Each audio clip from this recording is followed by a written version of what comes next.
Assalamualaikum warahmatullahi wabarakatuh. Alhamdulillahi rabbil alamin.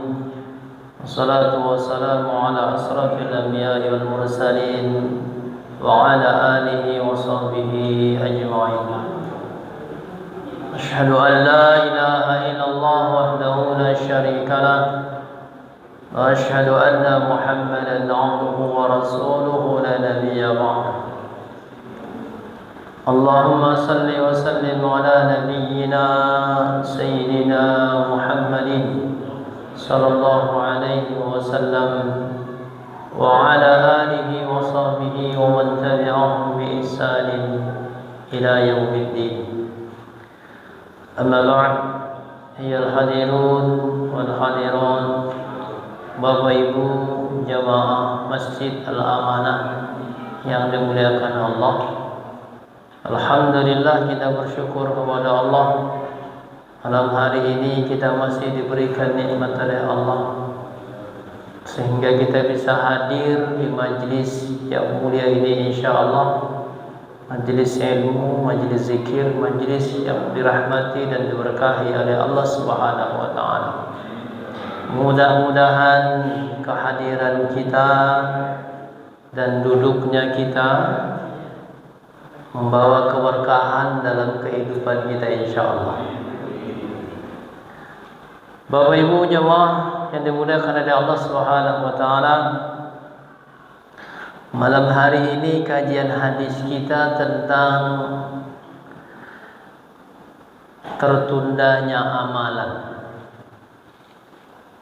Tertundanya amalan seseorang, atau bahasa kerennya dipendingnya amal seseorang. Ternyata Bapak Ibu yang dimuliakan oleh Allah, ibarat kalau kita ngirim barang paket itu nggak nyampe-nyampe. Itu paket udah kita kirim lewat apa namanya, JNE atau apalah gitu ya. Pokoknya yang lewat paket, tetapi itu barangnya nggak nyampe-nyampe. Ya, balik enggak, nyampe juga enggak, sehingga nggak jelas di mana tuh barang. Nah, ternyata amal kita pun bisa seperti itu. Kita melakukan amalan-amalan kita kepada Allah, salat kita, puasa kita, tilawah kita, dan lain-lain amal sebagian yang lainnya. Ternyata tuh amal nggak nyampe kepada Allah. Ini kan sayang. Istilahnya mau udah capek-capek beramal, tapi nggak nyampe, gitu maksudnya. Nah, Rasulullah Sallallahu Alaihi Wasallam dalam hadis ini bicara tentang itu. Hadisnya yang berbunyi adalah An Abi Hurairah radhiyallahu anhu anna Rasulullah sallallahu alaihi wasallam qala tuftahu abwabul jannah yawmal isnin wa yawmal khamis fayughfaru likulli 'abdin la yushriku billahi syai'a illa rajulan kana bainahu wa baina akhihi syahna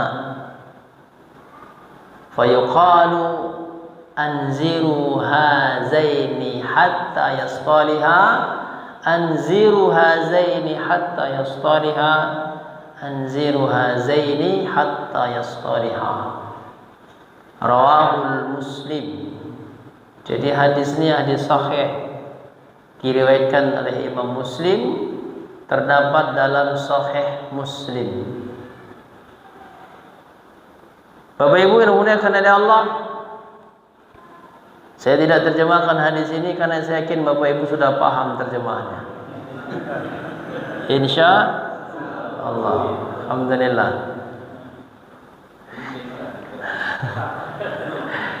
Jadi kata Nabi sallallahu alaihi wasallam dalam hadis ini melalui sahabat Abu Hurairah radhiyallahu anhu bahwasanya Rasulullah SAW bersabda, kata Nabi SAW, tuftahu abwabul jannah yaumal isnin wa yaumal khamis. Kata Nabi SAW, dibuka pintu-pintu surga itu pada setiap hari Senin dan hari Kamis. Jadi setiap hari Senin dan hari Kamis pintu-pintu surga itu dibuka oleh Allah. Tapi jangan dibayangkan pintu-pintu surga itu dengan pintu seperti pintu masjid, dibuka lebar-lebar. Bukan itu maksudnya. Maknanya dalam hadis ini bukan makna secara zahir, tetapi makna secara tersirat. Kan peribahasanya begitu. Ada yang tersurat, ada yang tersirat. Kalau yang tersuratnya pintu-pintu surga itu dibuka oleh Allah. Tapi yang tersiratnya maksudnya adalah pada setiap hari dan Senin dan Kamis itu pintu-pintu maghfirah Allah dibuka selebar-lebarnya. Keberkahan Allah dibuka setiap hari Senin dan Kamis seluas-luasnya. Karena kalau pintu surga yang sebenarnya, kalaupun dibuka oleh Allah selebar-lebarnya, toh nggak ada juga yang masuk surga. Karena hari ini kan belum ada orang yang masuk surga atau masuk neraka. Belum ada. Semenjak Nabi Adam sampai nanti hari kiamat, belum ada orang yang masuk surga masuk neraka. Itulah pemahaman Ahlus Sunnah wal Jamaah. Yang ada adalah nikmat kubur dan siksa kubur. Belum ada orang yang masuk surga, belum. Neraka juga belum ada. Neraka dan surga itu adanya kelak setelah kiamat, yaumul ba'ats, yaumul mizan, yaumul sirat, barulah yaumul hisab. Barulah setelah itu ada orang yang masuk surga, masuk neraka. Jadi sampai hari kiamat tuh baru ada nikmat kubur dan siksa kubur. Yang lama tuh siksa kubur, dari Nabi Adam sampai kiamat tuh umatnya yang ingkar tuh disiksa di kuburnya sampai hari kiamat. Makanya kalau mau sebentar siksa kuburnya, nanti meninggalnya mau kiamat aja. Nah, itu kalau bisa. Tapi kan nggak bisa. Ya. Belum ada yang masuk surga masuk neraka. Oleh karena itu makna hadis ini adalah makna secara tersirat, bahwa Allah Subhanahu wa taala setiap hari dan Senin dan Kamis itu dibuka pintu keberkahan oleh Allah, dibuka pintu maghfirahnya, ampunan Allah Subhanahu wa taala. Maka Nabi sallallahu mengatakan, "Fayughfaru likulli 'abdin la yusyriku billahi syai'an." Dan setiap hari Senin dan hari Kamis itu diampuni seluruh dosa hamba-hamba Allah. Seluruh hamba diampuni dosanya oleh Allah setiap hari Senin dan hari Kamis. La yusyriku bihi syai'an, selama hamba itu tidak melakukan perbuatan syirik. Berarti kalau ada orang yang melakukan perbuatan syirik, maka dosanya tidak diampuni oleh Allah. Padahal setiap hari Senin dan hari Kamis itu dibuka, diampuni oleh Allah dosa-dosa hambanya, seluruh hambanya. Likulli abdin, kata Nabi, seluruh hamba Allah, Allah ampuni dosanya selama dia tidak syirik. Nah, lalu kemudian Nabi mengatakan, illa rajulan bainahu wa baina akhihi syahna. Tadi kan Nabi mengatakan semua dosa hamba diampuni oleh Allah selama dia tidak syirik. Dan ada juga dua orang yang ditangguhkan amalannya. Memang dia kalau syirik itu kan membatalkan amalan. Bapak Ibu, syirik itu membatalkan amal-amal yang kita lakukan. Seluruh amal-amal kita itu bisa batal gara-gara syirik. Tapi yang ditangguhkan amalnya yang disebutkan Nabi dalam hadis ini bukan batal amalnya, cuma ditangguhkan oleh Allah. Enggak nyampe kepada Allah. Siapa mereka itu? Bainahu wa baina akhihi syahna. Dua orang kata Nabi yang masih bermusuhan dengan saudaranya. Masih tidak bertegur sapa dengan saudaranya. Bermusuhan dengan tetangganya, tidak bertegur sapa dengan tetangganya, maka orang-orang yang seperti ini kata Nabi SAW akan ditangguhkan amalnya sampai di dia doang, nggak sampai kepada Allah. Karena Allah mengatakan anziru hazaini hatta yastaliha. Tangguhkan amalan dua orang ini kata Allah sampai mereka berdamai keduanya. 3 kali Allah katakan tangguhkan amalan dua orang ini sampai berdamai kedua-duanya. Tangguhkan amalan dua orang ini sampai berdamai kedua-duanya. Jadi hati-hati nih kita sama tetangga, jangan sampai tidak bertegur sapa, saling bermusuhan, saling bermarah-marahan, akhirnya nggak tegur sapa, membuat amal kita nggak nyampe kepada Allah. Kira-kira ada nggak orang kayak begini, Bapak Ibu? Ada. Nah, kalau di sini sih nggak ada, saya yakin. Karena yang saya lihat juga orangnya sedikit. Kalau banyak bisa jadi ada. Ya, tangguhkan amal kita. Nah, Bapak Ibu yang dimuliakan oleh Allah, apa pelajaran dari hadis ini? Yang pertama adalah ketika Nabi bicara tentang hari Senin dan hari Kamis, ini Rasulullah SAW bicara tentang keistimewaan hari Senin dan hari Kamis. Besok hari apa besok? Kamis. Besok hari yang istimewa. Karena Senin dan Kamis sebutkan Nabi. Walaupun setiap hari dalam Islam, Bapak Ibu, setiap hari dalam Islam itu punya keistimewaan masing-masing. Dimulai dari hari Ahad sampai hari Sabtu. Dalam Islam hari pertama itu hari Ahad. Awas jangan bilang Minggu. Nggak boleh bilang Minggu. Saya ngomong Minggu baru ini aja. Biasanya saya nggak mau ngomong Minggu. Ngasih tahu maksudnya. Ahad, hari kita, bukan Minggu. Minggu bukan punya kita. Kita bangga dengan yang kita punya. Bukan karena kita benci dengan orang yang punya. Tidak, kita bangga dengan kita punya. Ahad. Ahad itu artinya satu.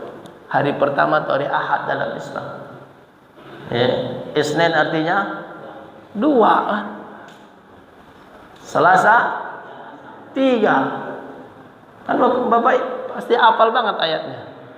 Tungkahul mar'ah li arba'in. Masna wa sulasa. Tuh, kan hafal Bapak tuh.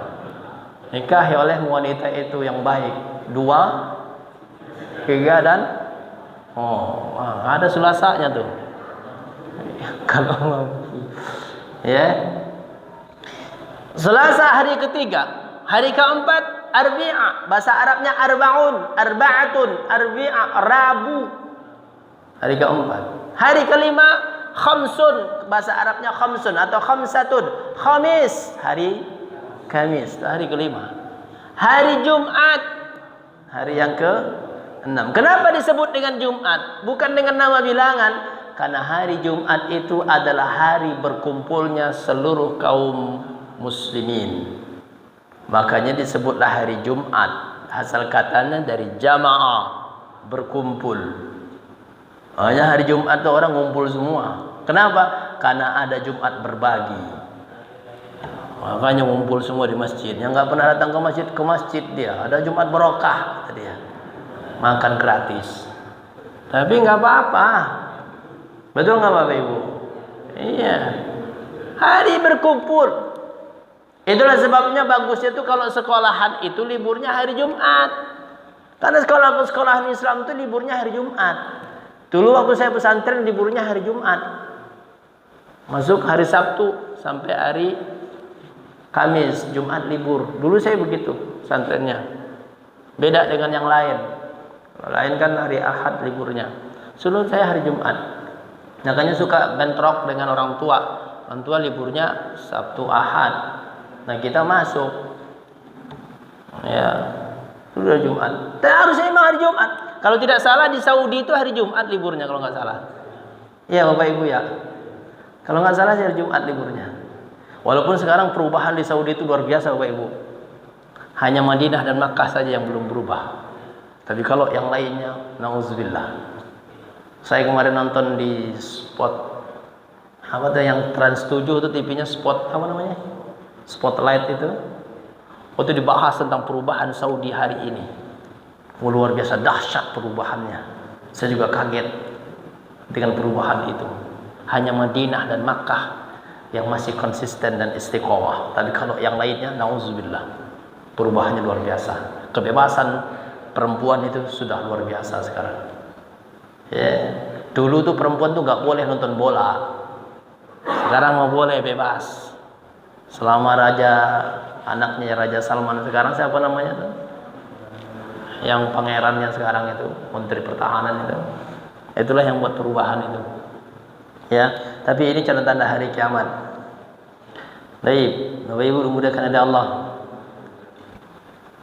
Jadi setiap hari dalam Islam itu punya keistimewaan sebenarnya. Hari Ahad umpamanya Rasulullah mengatakan hari Ahad itu adalah dikatakan semua yang Allah ciptakan di muka bumi ini itu diawali penciptaannya setiap pada hari Ahad.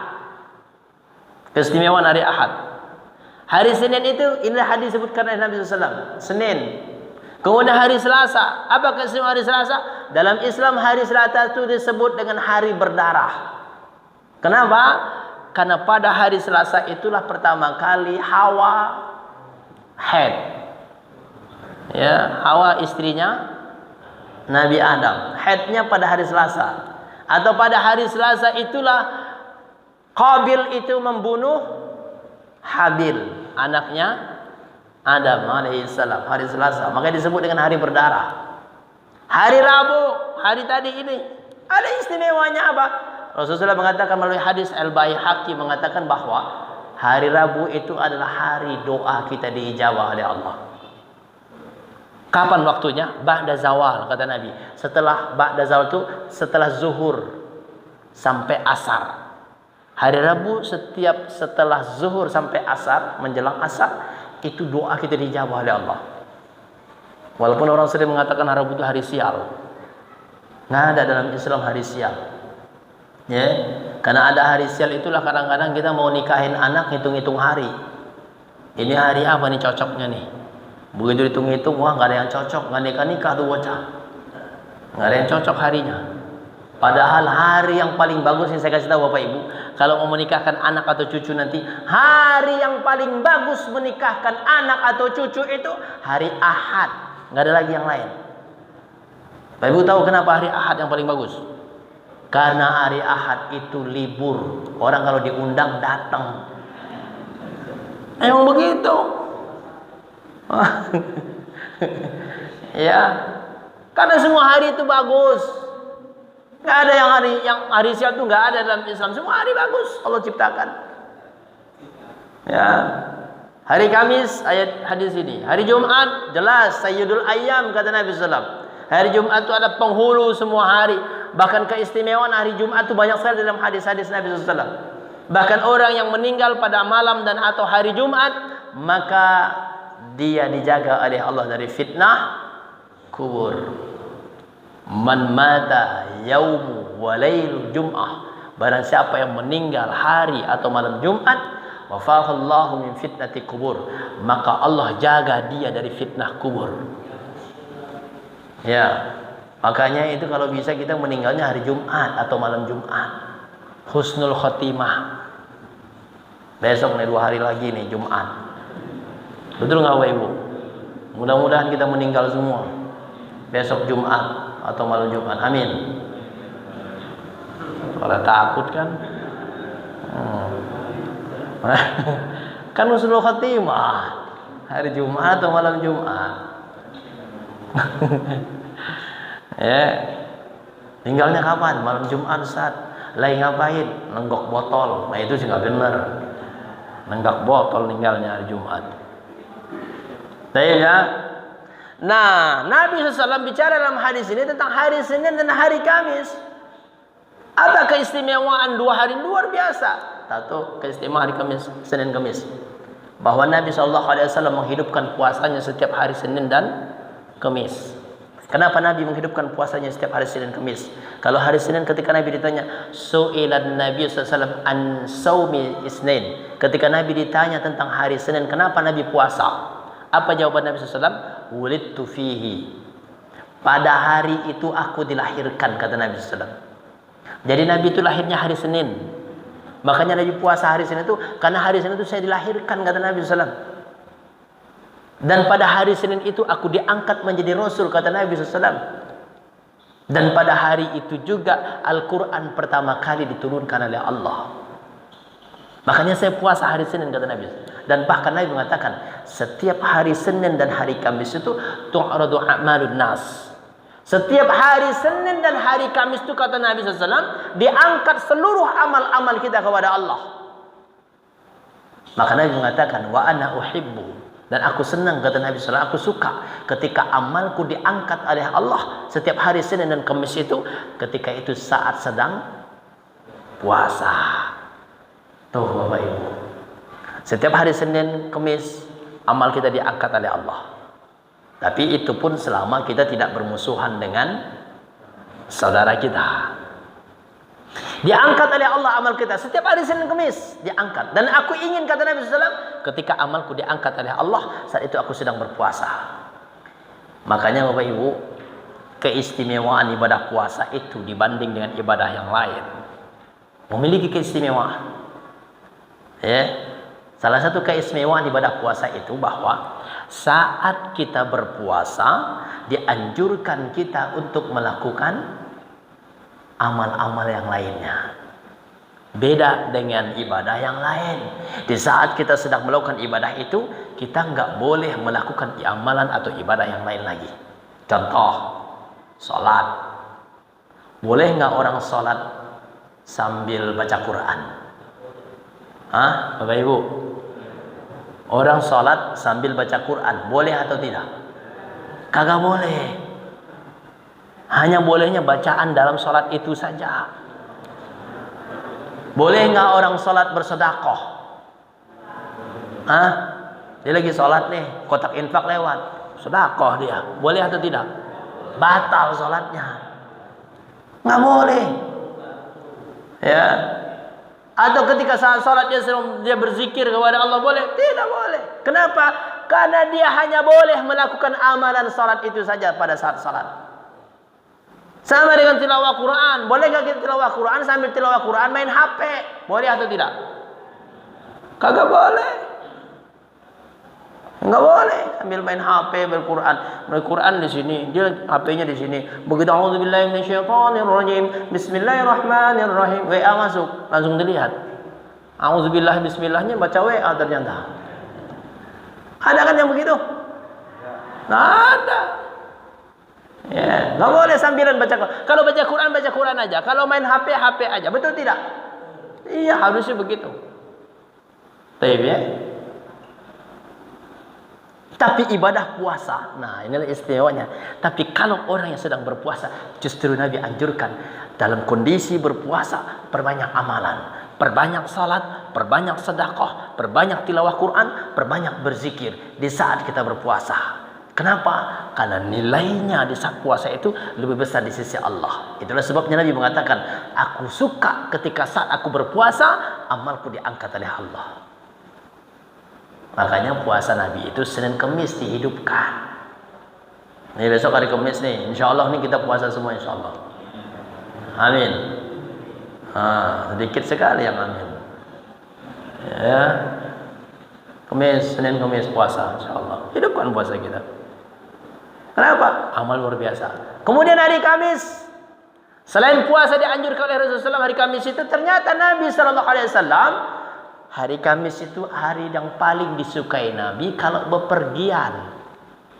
Kalau melakukan safar Nabi itu sukanya hari Kamis, berangkat pagi-pagi. Nah, kalau Bapak Ibu kalau mau berangkat keluar kota, kemana pulang kampung gitu, hari Kamis. Kalau mau ikut Nabi, sunnahnya hari Kamis. Nabi suka bepergian safar itu safar itu maksudnya perjalanan yang jauh. Ya, perjalanan jauh itu safar. Kalau tetangga sebelah bukan safar namanya. Mau kemana nih? Safar. Kemana? Sebelah. Nah, itu bukan safar. Kebetulan aja nama orang yang safar di situ. Ya, safar itu perjalanan jauh. Ya, Nabi melakukan perjalanan jauh itu pada hari Kamis, kesukaan Rasulullah SAW. Maka Aisyah radhiyallahu anha mengatakan, Nabi itu kalau melakukan perjalanan jauh seringnya adalah hari Kamis, jarang sekali yang tidak hari Kamis. Artinya kesukaan Nabi itu hari Kamis kalau melakukan perjalanan jauh. Tapi ya, itu keutamaan Senin Kamis. Maka karena itu disebutkan Nabi dalam hadis ini. Dan ini juga sekalian mengingatkan kepada kita tentang hari dan bulan yang kita miliki. Bahwa kita punya nama hari-hari sendiri, nama bulan-bulan sendiri, itu harus kita pahami dan harus kita tahu, kita hafal. Ya, karena itu kebanggaan kita. Itu pertama pelajaran. Yang kedua, pelajaran dari hadis ini tentang amalan itu dibatalkan oleh Allah. Apa yang membuat amal kita dibatalkan oleh Allah? Syirik. Bahayanya syirik itu adalah bisa membatalkan seluruh amal ibadah kita. Seluruhnya batal. Apa kata Allah dalam surah Az-Zumar? La in asyrakta la yahbatanna amalaka. Kalaulah seandainya engkau berbuat syirik kata Allah, maka akan batallah seluruh amalan. Seluruh amalannya batal. Saya tanya Bapak Ibu. Nah, syirik itu maknanya apa? Nah, syirik. Syirikan. Menyekutukan Allah. Menyembah yang lain selain daripada Allah. Meyakini kekuatan yang lain selain kekuatan Allah. Atau melebihi sesuatu terhadap sesuatu daripada Allah. Itu bisa syirik. Dulu Bapak Ibu, zaman jahiliyah itu syiriknya mereka itu memang mereka menyembah Tuhan selain Allah, dan Tuhannya memang ada gitu di hadapan mereka. Ya, kalau sekarang kayaknya sudah nggak ada yang kayak begitu. Ya, sekarang ini syiriknya modelnya modern. Karena zamannya sudah modern, maka syiriknya pun modern juga. Bagaimana maksudnya syirik yang modern? Ketika seseorang sudah menghambakan dirinya kepada selain daripada Allah, menjadi budak selain daripada Allah. Budak harta, budak jabatan, ya, budak dunia, menghambakan dirinya kepada jabatan. Orang yang menghambakan dirinya kepada jabatan sehingga melupakan dia kepada Allah, ini syirik jatuhnya. Sibuk dengan hartanya, lupa dia kepada Allah. Hati-hati nih kita nih. Ya, paling tidak yang membuat kita lalai kepada Allah hari ini kan apa kira-kira? Ya, yang tidak pernah kita tinggalkan kemana-mana pun dan dalam kondisi apapun selalu ada bersama dengan kita. Betul tidak Bapak Ibu? Ya, HP kita itu sekarang bisa jadi syirik. Kalau seandainya itu bisa melupakan kita dari Allah.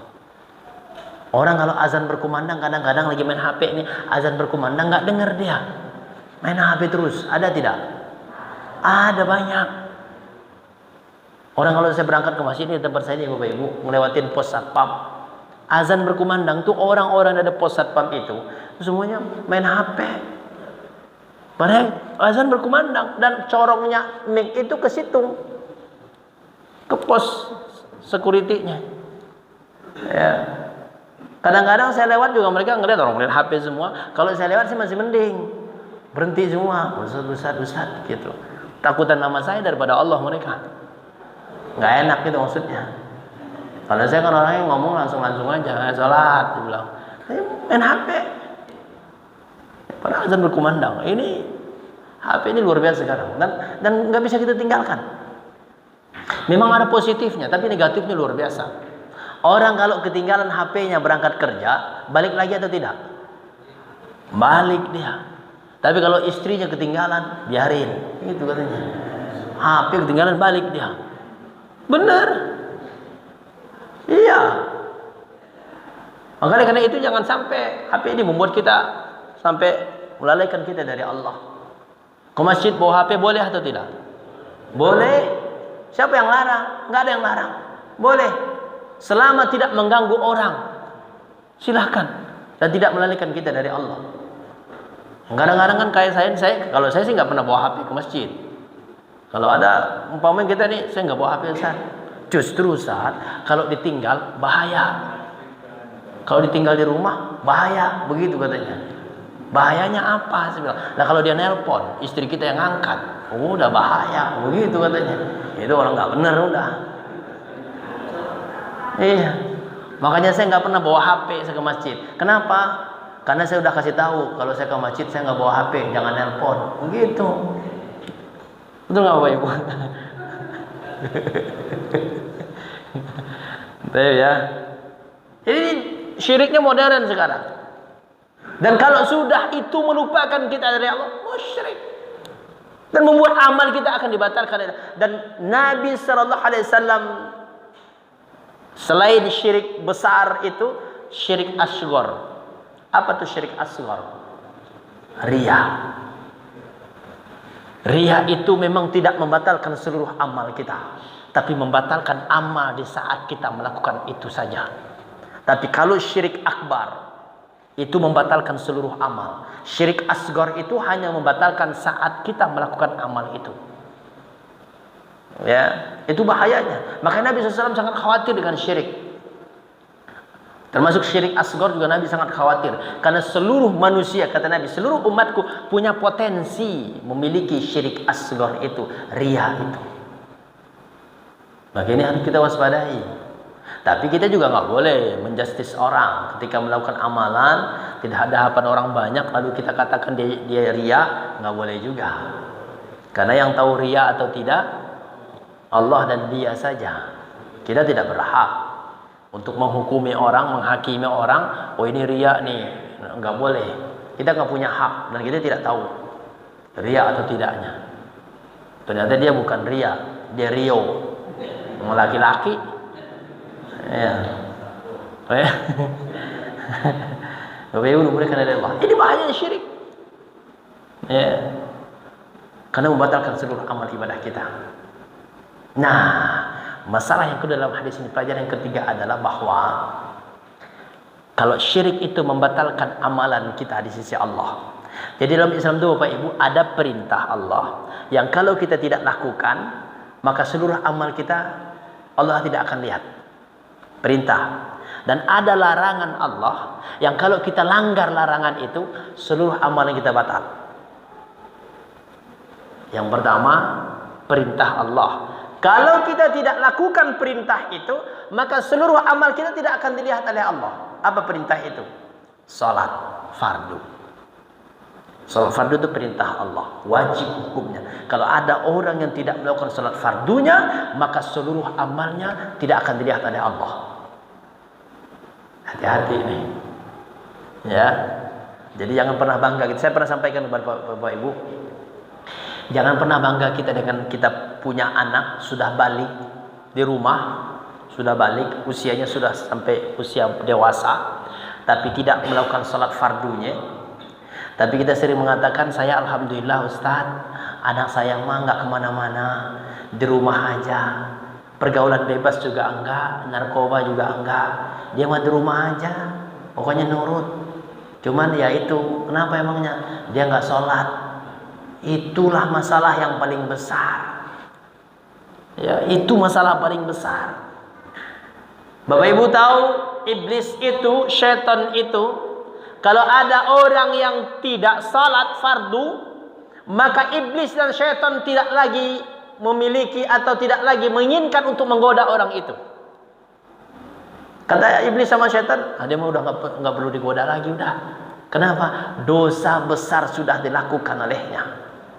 Makanya jangan heran kalau ada orang nggak sholat nih, dia nggak sholat fardu, tapi orangnya baik, Orangnya ramah, suka senyum, bantuin orang juga suka. Maksiat dia enggak, jahat juga enggak. Ya. Tapi dia enggak sholat fardu. Kenapa dia bisa baik seperti itu? Karena iblis tidak lagi menggoda dia untuk berbuat maksiat yang lainnya.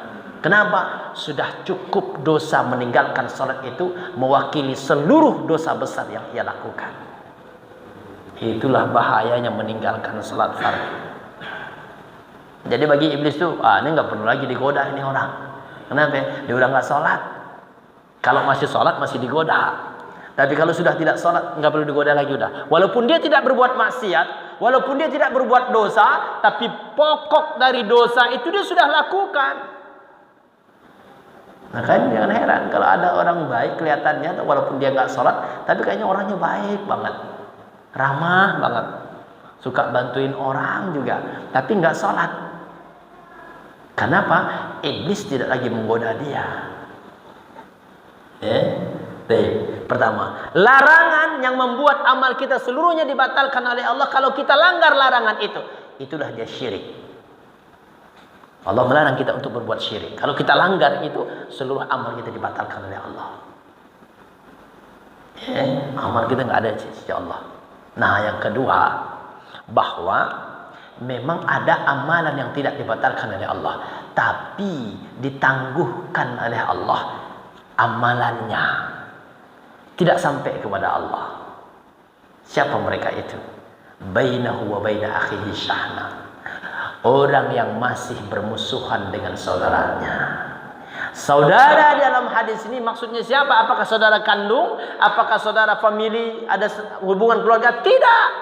Saudara sesama muslim. Kalau kita bermusuhan dengan tetangga kita, nggak ada hubungan keluarga kita dengan dia, dengan tetangga kita bermusuhan. Makanya Nabi mengatakan, la yahillu lil muslim an yahjura akhahu fawqa salasa. Tidak halal bagi seorang muslim untuk tidak bertegur sapa dengan saudaranya sesama muslim lebih dari 3 hari. Jadi kalau mau berantem sama tetangga, 3 hari batasnya. Hari yang keempat baikan. Besok berantem lagi, 3 hari baikan lagi. Ya kan sampai 3 hari, haramnya sampai 3 hari. Ya, jangan lebih dari 3 hari. Ya, kenapa? Amal kita ditunda oleh Allah. Ini bahayanya sebenarnya. Khawatirnya ketika saat amal kita ditunda oleh Allah, kita meninggal. Nggak nyampe kepada Allah. Nol di sisi Allah. Bahayanya begitu. Ya.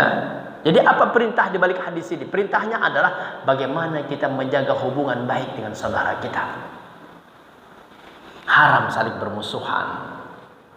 Ya, di antara kita. Ini kadang-kadang kita masalah sepele sama tetangga bermusuhan. Dan yang paling banyak tuh masalah parkir mobil. Kalau di sini sih enggak kayaknya. Kan kalau di sini mobilnya kan nggak masuk ke dalam nggak Pak? Masuk juga ke rumah. Oh. Itu suka ada masalah kadang-kadang parkir mobil.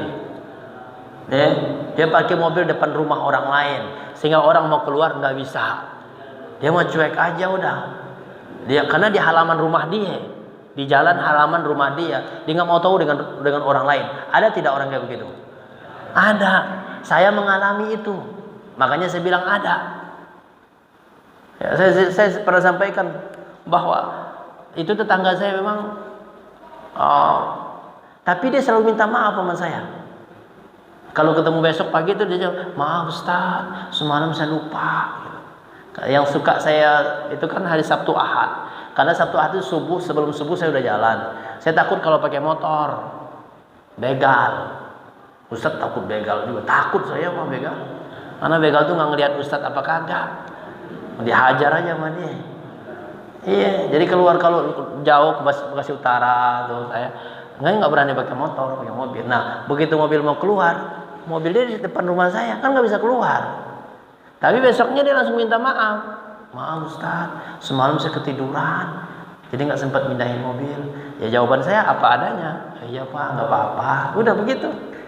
Besok pekan depan lagi, begitu lagi, minta maaf lagi dia. Iya. Tapi saya udah bilang kalau Sabtu Ahad tuh biasanya saya keluarin sebelum subuh. Saya bilang, ya Ustaz maaf gitu, saya ketiduran atau kelupaan, sering begitu. Tapi dia bilang kalau nanti Ustaz ada apa-apa telepon aja. Nggak mungkin saya nelpon di jam 3 malam, jam setengah 4, nggak mungkin.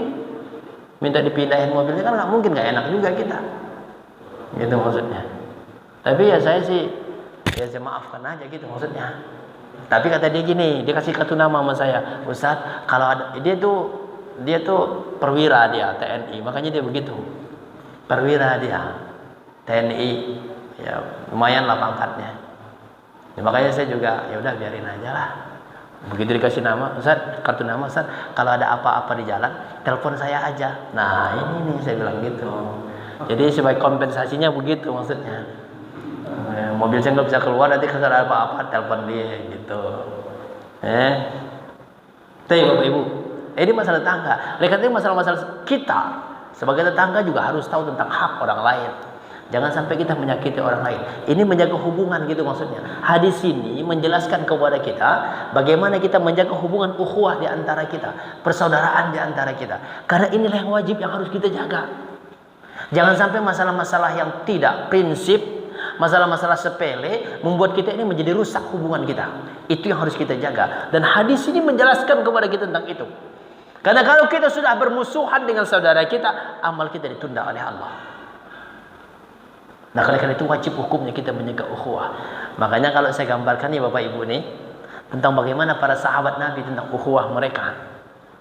Itu ada sebuah buku namanya Al-Ukhwatul Islamiyah yang ditulis oleh Abdullah Nasirwan, seorang ulama besar. Beliau tuliskan bagaimana gambaran ukhuwahnya para sahabat dalam menjaga hubungan ukhuwah mereka. Dalam buku itu digambarkan bagaimana menjaga hubungan ukhuwah itu. Pertama disebutkan bahwa menjaga ukhuwah itu para sahabat, setiap kali bertemu dengan saudaramu maka ucapkan salam dan berjabat tangan. Ini menjaga hubungan ukhuwah nih. Jadi setiap ketemu dengan saudara kita sama muslim, ucapkan salam. Kan Nabi sudah mengatakan, ala adullukum, maukah aku beritahu kepada kalian ala syai'in idza fa'altumuhu tahabbtum. Maukah aku beritahu kepada kalian tentang sesuatu, kata Nabi, kalau kalian melakukan sesuatu itu maka kalian akan saling mencintai. Kata para sahabat, bala ya Rasulullah. Iya wahai Rasul, apa itu? Kata Nabi, afsus salam bainakum. Tebarkan salam di antara kalian. Ternyata Bapak Ibu, kalau kita setiap ketemu dengan saudara kita mengucapkan salam, ternyata itu akan mengikatkan hati kita. Munculnya rasa cinta di antara kita dengan saudara kita. Dengan salam. Assalamualaikum. Jadi kalau ketemu siapa saja, saudara kita sama muslim, ucapkan Assalamualaikum. Ini kita mau jarang sekali. Yang ada juga, mau kemana? Jangan begitu dulu. Salam dulu. Assalamualaikum. Baru mau ngomong apa, silahkan. Tapi salam dulu. Assalamualaikum. Kalau bisa ketemu langsung berjabat tangan. Ini kadang-kadang ada orang sama salaman juga alergi. Padahal muslim alergi kalau salaman. Kalau kita ketemu dia selalu mengucapkan salam dan bersalaman, itu sama dia ditandain kitanya. Begitu kita mau lewat dari jauh, dia lagi kata dia. Tuh orang salaman mulu gitu kata dia. Akhirnya dia menghindar dari kita, nyari jalan lain supaya nggak salaman dengan kita. Ada orang kayak begitu. Kadang kalau di sini ada orang kayak begitu, begitu dia menghindar, cari lewat mana dia. Begitu ketemu, Assalamualaikum gitu, baru kaget dia. Ada orang Islam. Padahal ini Nabi mengatakan, ma min muslimi yaltaqiyani fayatasafahani illa ghufira lahu ma qabla an yatafarraqa. Tidaklah dua orang muslim, kata Nabi, lalu mereka berjabat tangan keduanya, kata Nabi SAW, maka Allah ampuni dosa-dosa mereka sampai mereka berpisah. Coba salaman aja menggugurkan dosa, tapi salamannya yang benar, yang diajarkan Nabi. Karena Nabi mengajarkan namanya, idza laqiya akhahu muslim, apabila bertemu dia seorang saudara yang sama muslim, fa akhadha biyadihi, kata Nabi, maka dia ambil tangannya, lalu dia pegang erat tangannya itu. Salaman nih Bani, ini salaman diajarkan Nabi, pegang erat tangan saudara kita. Kata Nabi, tatap wajahnya, berikan senyum kepadanya, dan jangan lepaskan tanganmu sebelum dia mau melepaskan tangannya. Nah, itu salaman yang benar. Jadi kalau ketemu tuh assalamualaikum, pegangnya kenceng, tatap wajahnya, senyum. Kalau dia mau lepasin baru, tapi kalau dia mau lepas ntar dulu, jangan. Itu salaman yang benar begitu. Jangan sampai kita salaman dengan dia, lalu wajah kita kemana-mana. Ada tidak orang kayak begitu? Kalau ada kayak begitu tuh, kaplok wajahnya. Ini saya salaman, lihat wajah saya. Begitu, emang sunnahnya begitu.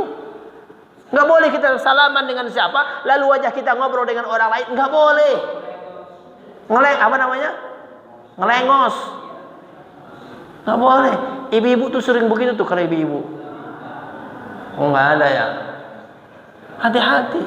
Salaman ini adalah ibadah. Bapak Ibu, salaman itu adalah ibadah. Kenapa? Menggugurkan dosa. Itulah sebabnya salaman tidak boleh dipermainkan. Ini kadang-kadang ada orang mau salaman, pegang tangannya, telunjuknya main. Prek.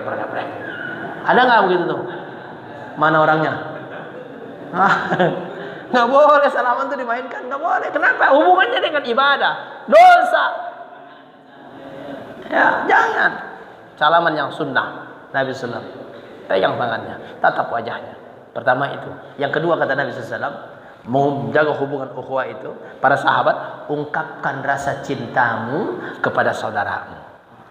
Ini mah kita nggak pernah mengungkapkan rasa cinta kita kepada saudara kita, nggak pernah kita mah. Jangankan kepada saudara, sama istri aja nih, bapak udah nggak pernah ngomong cinta, betul nggak pak? Tuh, tanya ibu nggak percaya. Udah tua Ustaz, walaupun udah tua, tetap I love you mau tetap jalan. Harusnya sama saudara saja kata Nabi, ungkapkan rasa cintamu. Karena Nabi itu selalu ungkapkan rasa cintanya kepada sahabat. Itulah sebabnya Bapak Ibu, sahabat Nabi itu hampir seluruh sahabat mengatakan, sayalah yang paling dekat dengan Nabi. Kenapa? Karena Nabi selalu ungkapkan rasa cintanya kepadaku. Padahal Nabi itu kepada semua mengungkapkan rasa cintanya. Itu sebabnya semua sahabat mengatakan yang paling dekat dengan Nabi SAW. Dan mereka biasa kalau ketemu, ya akhi, ana uhibbuka fillah. Wahai saudaraku, aku mencintaimu karena Allah. Coba kalau di alam mana ini begitu. Saya ketemu dengan Pak Haji nih. Assalamualaikum Pak Haji. Waalaikumsalam. I love you Pak Haji. Terus yang lain dengar, apaan katanya? Ustaz, I love you sama Pak Haji katanya. Kenapa? Karena kalau kita cinta itu yang terbayang di benak kita itu ya birahi aja. Salah itu. Rasa cinta itu adalah kasih sayang kepada saudara kita. Dan itu diungkapkan oleh para sahabat. Aku mencintaimu karena Allah. Ada sebuah hadis Nabi SAW. Ketika Nabi dengan seorang sahabat, famarra rajul, lalu lewatlah sahabat yang lain. Sahabat yang sedang ngobrol dengan Nabi ini ngomong sama Nabi, ya Rasulullah, inni la uhibbuhu. Wahai Rasulullah, sungguh aku mencintainya. Sahabat yang tadi lewat, apa kata Nabi? Alim tahu. Apakah kamu sudah memberitahu kepadanya bahwa kamu mencintainya? Kata sahabat ini, la, belum wahai Rasulullah. Kata Nabi SAW, alimhu. Kasih tahu sama dia, kata Nabi, bahwa kamu mencintainya. Ini sahabatnya akhirnya pergi meninggalkan Nabi dan ditemui sahabat itu. Dia katakan, ya akhi, ana uhibbuka fillah. Dia katakan kepada saudara, wahai saudaraku, aku mencintaimu karena Allah. Dijawab lagi sama dia, semoga Allah mencintaimu sebagaimana engkau mencintai aku. Masya Allah. Itu ukhuwah tuh begitu. Makanya mulai besok nih Ji, ngomong, I love you Pak, I love you gitu. Cing. Ini mah boro-boro sama teman, sama istri aja udah nggak pernah kita ngomong cinta. Dulu ya waktu muda, cinta mulu, sayang, kesandung dikit sayang, kesandungnya yang, pala lopeyang, gitu. Sekarang udah nggak pernah. Padahal Nabi SAW sampai tuanya Nabi, romantis Nabi dengan istri tetap terjaga. Makanya Nabi itu panggilan kepada istri nggak berubah dengan Humairah. Walaupun Aisyah sudah berusia dan Nabi sudah tua, tapi tetap panggilan mesra itu tetap Nabi berikan kepada istri-istrinya. Coba, emang mentang-mentang udah tua berubah panggilannya. Udah ada nenek, ini nini panggilnya, nenek gitu. Nggak boleh panggilan begitu suami kepada istrinya. Tetap panggil sayang. Harus. Kalau dulu awal sayang, lalu punya anak 2, ibunya anak-anak. Punya anak 5, Istri sudah berubah agak gemuk, berubah lagi panggilannya, gembrot, embrot, gembrot, gitu kata dia. Boleh, dosa. Senangkan hati istri kita, ungkapkan rasa cinta kepada mereka. Kepada saudara saja seperti itu kata Nabi SAW. Itu menjaga ukhuwah. Bapak Ibu menggunakan nama. Kemudian berziarah, mengunjungi saudara kita. Itu bagian dari menguatkan ukhuwah. Jadi oleh karena itu hadis ini memberikan pelajaran kepada kita bahwa pertama, keistimewaan hari-hari dalam Islam itu ada. Senin dan Kamis itu hidupkan dengan ibadah kita kepada Allah, dengan puasa sunnah kita. Yang kedua, hati-hati dengan syirik, karena syirik ini akan membatalkan seluruh amal ibadah kita. Bahayanya syirik itu. Dan yang ketiga, jangan sampai kita bermusuhan dengan saudara kita. Kenapa? Karena kalau kita bermusuhan dengan saudara kita, amal kita ditunda oleh Allah, nggak sampai kepada Allah. Khawatirnya di saat ditunda amal kita, kita meninggal. Apa yang harus kita lakukan? Nggak bawa apa-apa kita. Kenapa? Masih ditunda amal kita. Makanya Nabi menganjurkan kepada kita, setiap kita bertemu, mohon maaf kepada saudara kita, atau setiap kita berpisah, mintalah maaf kepada saudaramu. Untuk apa? Supaya kita saling memaafkan di antara kita. Allah besar. Tapi Bapak Ibu berkenan Allah. Mudah-mudahan ini memberi motivasi buat kita semuanya insyaallah. Dan kalau ada yang mau bertanya, iya, Pak Haji. Assalamualaikum warahmatullahi wabarakatuh. Saya termasuk pada iklan Ustaz dari pendidikan di ITB. Kalau pakai ini misalnya untuk melancarkan darah, saya pakai kalung itu yang pada itu, apa termasuk sedikit nggak? Kira-kira masuk kena sedikit nggak? Apa Pak Haji? Pakai kalung dulu ya. Kalau saya Oh, bismillah. Kalung.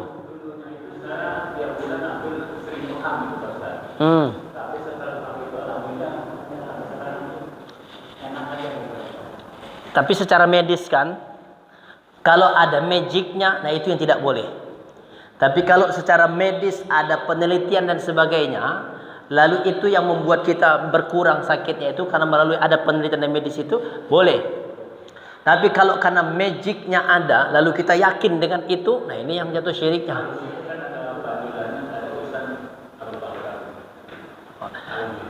Oh iya, ya kalau kalung sih bisa ditulisin. Ya, yang penting itu tadi, ada nggak secara medisnya penelitiannya bahwa ini itu bisa mengurangi penyakit kita? Kalau ada penelitian secara medisnya, boleh. Sama dengan perkiraan cuaca, Bapak Ibu. Perkiraan cuaca itu dengan teknologi, boleh nggak kita percaya? Boleh, karena ini perkiraan teknologi. Tapi kalau hanya dengan seorang paranormal mengatakan begini-begini, itu tidak boleh. Kenapa? Tidak dengan teknologi. Maka dengan secara medis, kalau dibuktikan secara medis memang ada yang membawa dampak kepada diri kita, boleh silakan. Tapi kalau hanya dari sisi magicnya saja, nah ini yang tidak boleh. Bahaya, syirik nanti jatuhnya. Tapi kalau ada penelitian medisnya, nggak apa-apa, masalah. Nah, iya. Berarti ada penelitian secara medis ya kan? Ya. Kalau ada penelitian secara medis, nggak masalah. Sebagai obat, bagian dari ikhtiar. Iya. Allah alam besar. Baik. Ada lagi? Ya. Terkait jawaban non-muslim mengucapkan assalamualaikum, sebenarnya kita jawabnya. Oh ya, baik. Kalau ada non-muslim mengucapkan assalamualaikum. Ya. Jadi memang kewajiban kita mengucapkan salam itu adalah kepada sesama muslim. Assalamualaikum. Karena ini adalah doa. Bahkan dalam aturan salam itu kalau ada banyak orang di situ dan mayoritas adalah muslim walaupun ada kafirnya, boleh kita mengucapkan salam. Tapi kalau di situ mayoritas banyak orang-orang kafir, walaupun ada muslim 1-2 orang, maka kita tidak boleh mengucapkan salam. Begitu juga sebaliknya, ketika ada orang kafir mengucapkan salam kepada kita, bolehkah kita jawab? Enggak boleh. Kan adalah doa. Lalu bagaimana caranya? Nabi mengajarkan. Dulu ada orang Yahudi mengucapkan salam kepada Nabi. Tapi salamnya orang Yahudi ini mendoakan Nabi supaya celaka. Assalamualaikum ya Muhammad. Celakalah bagimu wahai Muhammad, kata orang Yahudi. Dijawab oleh Aisyah ketika itu, bukan Nabi yang menjawab. Aisyah yang menjawab. Apa kata Aisyah? Waalaikumsalam. dan bagimu juga celaka. Kata Nabi, ditegur Aisyah, wahai Aisyah, nggak boleh begitu. Kata Nabi, nggak boleh begitu. Lalu bagaimana jawabnya? Wa'alaika. Cukup engkau jawab dengan wa'alaika. Nah, lalu kata ada orang kafir yang mengucapkan salam, assalamualaikum, wah, maka boleh kita katakan wa'alaika. Ya, atau tidak dijawab. Oh ya, gitu. Tapi kalau di gang saya itu Bapak Ibu, saya itu kan 50-50 itu. Saya pernah ceritakan. Di gang saya di perumahan Regensi itu di gang saya satu RT itu tuh 50-50 penduduknya, Nasoro Muslimnya. Sebelah rumah saya Nasoro, Muslim, Nasoro. Itu di rumah saya, perumahan saya. Tapi mereka juga mengucapkan salam, manggil saya juga Ustadz juga, karena orang-orang yang lain itu manggil Ustadz, dia manggil Ustadz juga banyak kan Cina. Dan mereka juga kadang-kadang mengucapkan salam juga. Assalamualaikum Ustadz. Saya bilang, ya. Saya bilang, Ustadz kok nggak dijawab sih? Beda jawabnya. Saya sambil bercanda dengan mereka. Iya, beda jawabnya. Saya bilang gitu aja. Karena mereka tahu mungkin saya nggak mau jawab gitu. Tapi saya tidak memperlihatkan permusuhan dengan mereka. Itu yang saya jaga. Ya, jadi kalau mau jawab, assalamualaikum. Kalau nggak usah dijawab. Karena tidak ada kewajiban kita untuk menjawab salam mereka.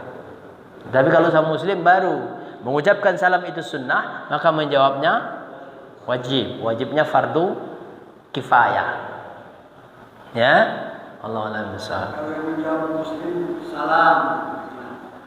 Kalau yang jawab Muslim, Jawabnya salam. oh, ya nggak apa-apa, dia nggak ada arti juga. Nggak apa-apa, salam aja ya, selamat aja udah. Iya. Iya, kalau salam doang kan? Kita menjawab assalamualaikum warahmatullahi wabarakatuh. Salam. Dia jawab salam gitu. Berarti kita nggak boleh mengucapkan salam kepada orang kafir. Enggak, sesama Muslim jadi Oh, sama Muslim, oh gitu. Nggak boleh. Nabi sudah ajarkan menjawab salam assalamualaikum, maka jawabnya kan ada 3 macam. Apabila engkau diberikan salam, kata Nabi SAW, maka jawablah dengan pertama, wa'alaikumussalam. Kalau engkau jawab dengan wa'alaikumussalam, bagimu 10 pahala. Wa'alaikumussalam warahmatullah 20. Wa'alaikumussalam warahmatullahi wabarakatuh 30. Jadi nggak ada salam. Memang kita suka begitu sih. Kita suka menyingkat-nyingkat. Ya, mendek-mendekin. Sama dengan lebaran tuh. Mohon maaf lahir batin. Itu lama-lama bukan mohon lahir batin ya. Begitu doang. Lahir batin. Apa yang lahir batin? Jangan. Ini adalah ucapan doa, tidak boleh. Harus dengan wa'alaikumussalam. Kalau mau begitu. Kalau salam saja nggak lengkap dan tidak boleh karena ini adalah doa. Ya. Baik. Allahu a'lam bishawab. Kalau kita pas yang di luar kita dengan salam itu kita kan nggak tahu siapa gitu. Dan dalam kita jawab aja kan gitu. Orang kafir.